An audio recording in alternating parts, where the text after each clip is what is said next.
महाराष्ट्राला नवे राज्यपाल मिळालेत. सोबतच सरकारनं महिलांसाठी घेतलेल्या महत्त्वाच्या निर्णयांसह काही महत्त्वाच्या घडामोडींचा आढावा महाविजनमध्ये घेऊयात. आधी नजर टाकूयात हेडलाईन्सवर. राज्याला 22वे राज्यपाल मिळालेत. जिष्णू देव वर्मांनी शपथ घेतली.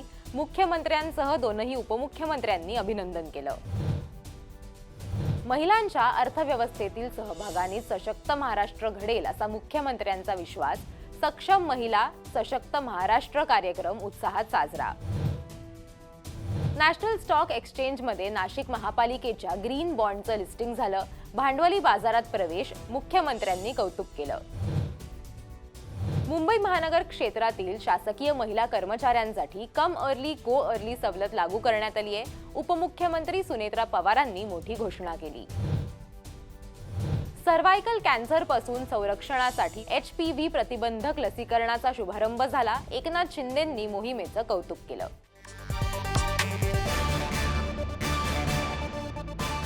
सुरुवातीला बातमी आहे महाराष्ट्राच्या नव्या राज्यपालांच्या शपथविधीची. महाराष्ट्राचे नवनियुक्त राज्यपाल जिष्णू देव वर्मा यांनी राज्यपाल पदाची शपथ घेतली. मुंबई उच्च न्यायालयाचे मुख्य न्यायमूर्ती चंद्रशेखर यांनी त्यांना राज्यपाल पदाची शपथ दिली. I, Jishnudev Verma, do swear in the name of God that I will faithfully execute the office of Governor of Maharashtra and will do the best of my ability, preserve, protect and defend the Constitution and the law, and that I will devote myself to the service and well-being of the people of Maharashtra. शपथविधीनंतर मुख्यमंत्री देवेंद्र फडणवीस, उपमुख्यमंत्री एकनाथ शिंदे, उपमुख्यमंत्री सुनेत्रा पवारांसह उपस्थित मंत्र्यांनी राज्यपाल जिष्णू देव वर्मा यांचं अभिनंदन केलं. जिष्णू देव वर्मा हे महाराष्ट्राचे 22वे राज्यपाल आहेत. आता बातमी आहे महिलांसंदर्भातली. महिलांच्या अर्थव्यवस्थेतील सहभागानेच सशक्त महाराष्ट्र घडेल असा विश्वास मुख्यमंत्री देवेंद्र फडणवीसांनी व्यक्त केलाय. महिला व बाल विकास विभागानं जागतिक महिला दिनानिमित्त सक्षम महिला सशक्त महाराष्ट्र या विशेष कार्यक्रमाचं आयोजन केलं होतं. त्यात मुख्यमंत्री बोलत होते.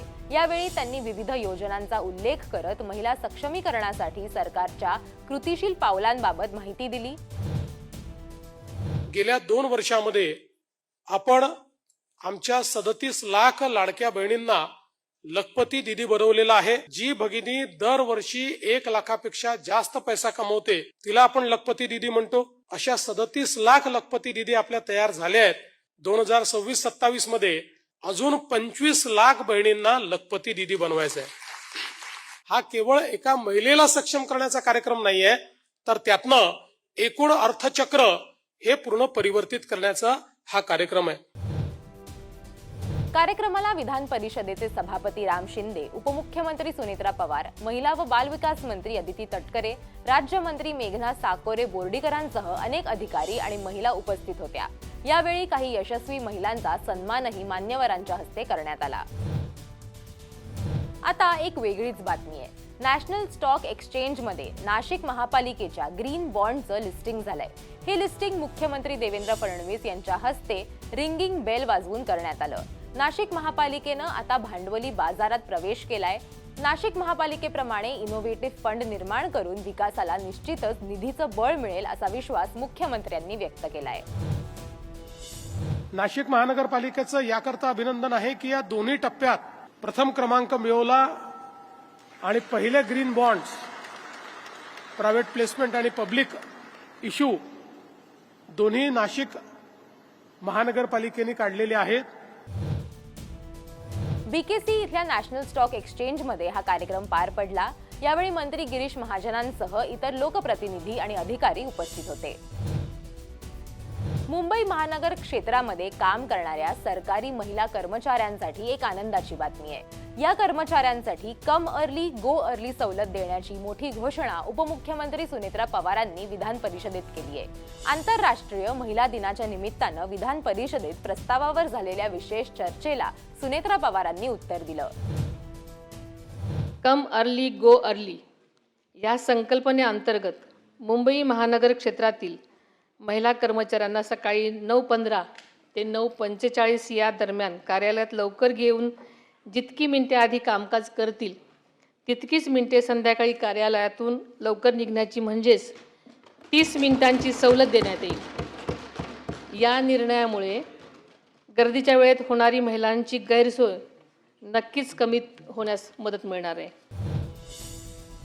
शिवाय महिला सक्षमीकरणासाठी शासनानं महिला शासकीय कर्मचाऱ्यांसाठी 180 दिवसांची प्रसूती रजा मंजूर केली आहे। प्रसूती रजेनंतर गरज भासल्यास कमाल 1 वर्षापर्यंत वैद्यकीय प्रमाणपत्राशिवाय अर्ध वेतनी रजा घेण्याचीही परवानगी देण्यात आल्याचं सुनेत्र पवारांनी सांगितलंय। राज्यातील मुलींसाठी अत्यंत महत्त्वाची अशी ही बातमी आहे।